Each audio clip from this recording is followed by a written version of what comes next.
speak through me.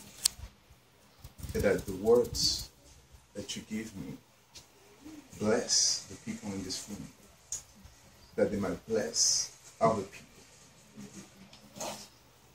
Thank you for everything that you do. In Jesus' name, amen. Amen. So, the topic is the fruit of the Spirit. And we're going to go to Galatians chapter 5, verse, beginning with verse 22. Can you just speak up a little louder? Galatians chapter 5, verse 22.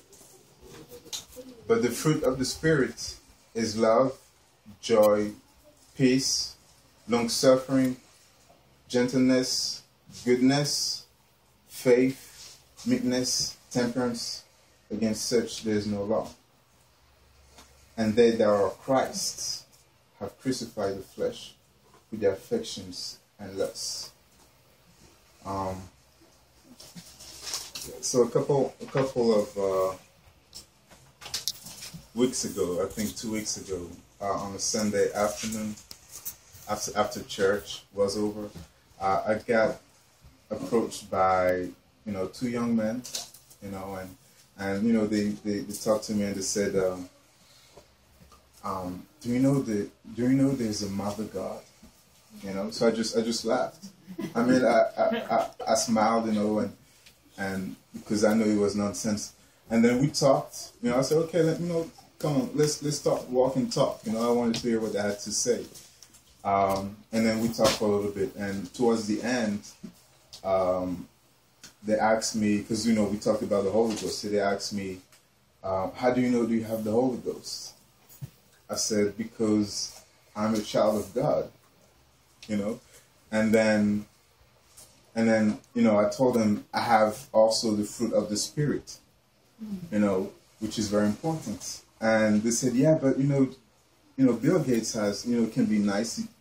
He can have joy, he can be gentle. I said, yeah, but do you know him? You don't know. So, the fruit, it's very important. And it says here, still in Galatians, and they that are Christ's have crucified the flesh with the affections and lusts. They that are Christ's. So you have to be Christ. Jesus. You can be nice. Sinners can be nice, but you have to be one of Christ. And I forgot which book that says those who don't have the Spirit of Christ are none of his. Amen. So now, the first with love, in 1 Corinthians chapter 13, verse 1,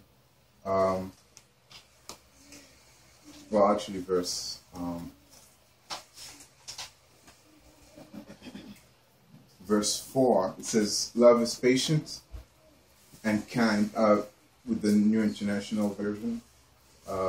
Love is patient and kind. Love is not jealous or boastful or proud or rude. Love does not demand its own way. Love is not irritable, and it keeps no record of when it has been wronged.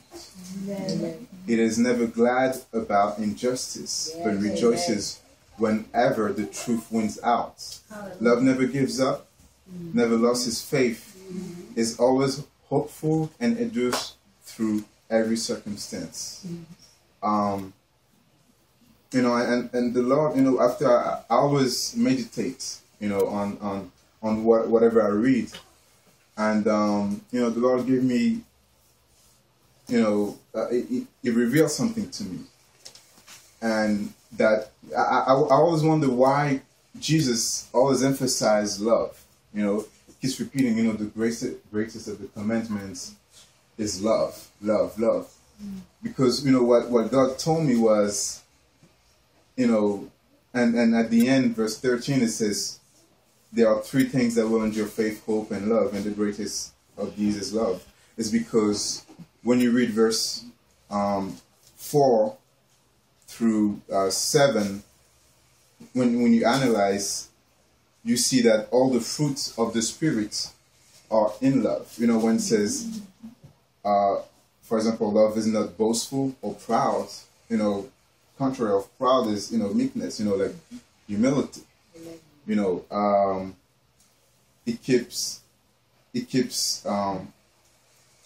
love does not demand its own way.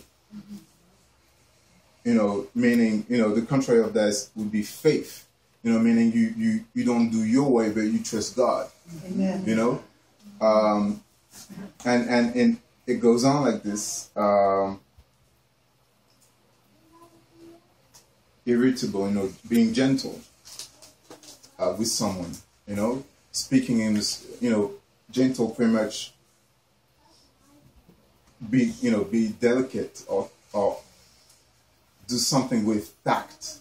You know, be careful.